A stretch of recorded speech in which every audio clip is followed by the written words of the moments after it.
Olá! Hoje a gente vai mergulhar num campo que é, olha, fascinante, a filosofia da economia. É onde o pensamento filosófico encontra o dinheiro, as nossas escolhas e o comportamento humano. E vamos explorar um paradoxo que, sério, desafia a nossa noção de lógica. A grande questão que vai guiar a nossa conversa é essa. Se cada pessoa age de forma perfeitamente racional, buscando o que é melhor para si mesma, como que o resultado final pode ser ruim para todo mundo? Parece que não faz sentido, né? Mas vamos ver que isso acontece e muito. Ok, vamos começar a desvendar isso. A base da economia neoclássica é a ideia do ator econômico racional. O que é isso? Bom, é a suposição de que a gente, como indivíduos, age de forma lógica para maximizar nosso próprio ganho, seja riqueza, felicidade ou bem-estar. Essa premissa, que vem de pensadores como John Stuart Mill, é o pilar de muitos modelos econômicos. A ideia é que as pessoas não são aleatórias, elas fazem escolhas calculadas para otimizar seus resultados. Mas o que acontece quando as escolhas racionais de várias pessoas se encontram? E para entender essa encruzilhada de decisões, a gente usa uma ferramenta super poderosa chamada teoria dos jogos. Vamos pegar um exemplo clássico que ilustra perfeitamente o nosso paradoxo. Então, o ponto crucial da teoria dos jogos é exatamente este. Ela estuda cenários onde a minha melhor jogada depende da sua, e a sua melhor jogada depende da minha. As nossas decisões, mesmo que racionais e individuais, estão totalmente interligadas. Agora, vamos ao nosso exemplo. Imagine dois artilheiros defendendo uma posição.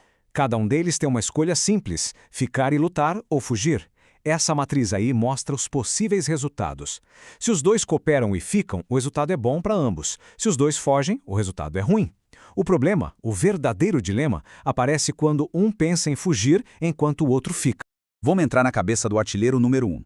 Ele pensa assim: ok, se o meu parceiro ficar, o melhor para mim individualmente é fugir. Eu sobrevivo sem um arranhão, um ganho 3 é melhor que 2. Aí ele pensa na outra possibilidade: e se o meu parceiro fugir? Bom, aí é que eu tenho que fugir mesmo, senão eu vou morrer sozinho. Um ganho 1 é bem melhor que 0. A conclusão lógica para ele é inevitável. Não importa o que o outro faça, fugir é sempre a melhor opção para mim. E aqui está o pulo do gato, o grande paradoxo. O artilheiro número 2 pensa exatamente da mesma forma. Ele faz o mesmo cálculo. Resultado? Ambos chegam à mesma conclusão racional: fugir. E o que acontece? Os dois fogem, a posição é perdida e eles são capturados. Um resultado que é pior para os dois do que se eles tivessem cooperado. A mais pura racionalidade individual levou a um fracasso coletivo. Peraí, se a lógica pura e simples leva a gente para um buraco, como é que a gente sai dessa? A filosofia tem uma sugestão: a moralidade. E aqui ela não é só um conjunto de regras abstratas, não. Ela é uma ferramenta prática para resolver esses dilemas. Essa frase, inspirada na filósofa Edna Ullmann Margalit, é simplesmente genial. A moralidade, com conceitos como dever, honra, lealdade, confiança, ela funciona como uma corrente invisível que nos prende à cooperação. Ela nos impede de abandonar o barco só para buscar um ganho de curto prazo, e assim nos guia para resultados que são melhores para todo mundo. Mas olha, nem toda interação na vida é uma armadilha como essa. Pense em outro cenário: a caça ao veado, proposta por Rousseau. Dois caçadores podem, juntos, caçar um veado. É a melhor refeição possível para os dois. Mas para isso, precisam de total confiança e cooperação. Se um deles fraquejar e decidir caçar uma lebre sozinho, ele garante uma refeição pequena para si, mas o outro fica sem nada. Percebe a diferença? Ela é fundamental. No dilema dos artilheiros, trair era sempre a aposta mais segura do ponto de vista individual. Já na caça ao veado, não existe uma única estratégia que seja sempre a melhor. O sucesso depende completamente da confiança e da coordenação.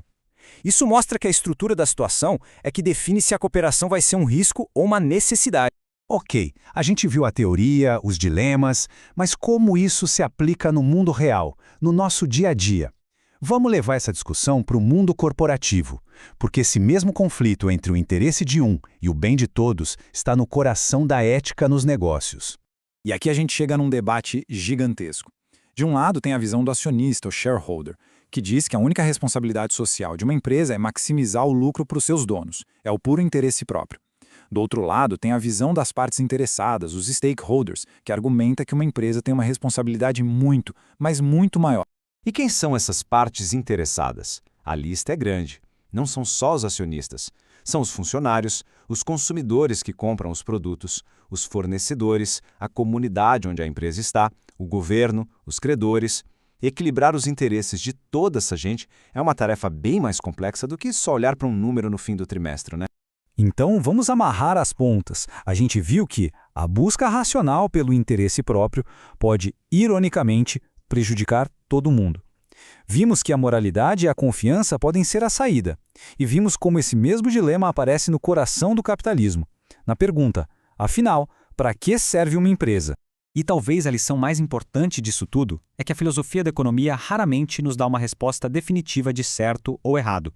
O que ela faz, e que é muito valioso, é nos dar as ferramentas, como a teoria dos jogos e os debates éticos, para a gente pensar de forma mais crítica e profunda sobre os sistemas que governam a nossa vida. E isso tudo nos deixa com uma última provocação. Se as nossas escolhas racionais dependem tanto umas das outras, e se o nosso bem-estar está tão conectado ao dos outros, será que a nossa definição tradicional de interesse próprio não é um pouco limitado demais? Talvez, num mundo tão interligado, o verdadeiro interesse próprio seja, na verdade, encontrar um jeito de cooperar pelo bem de todos.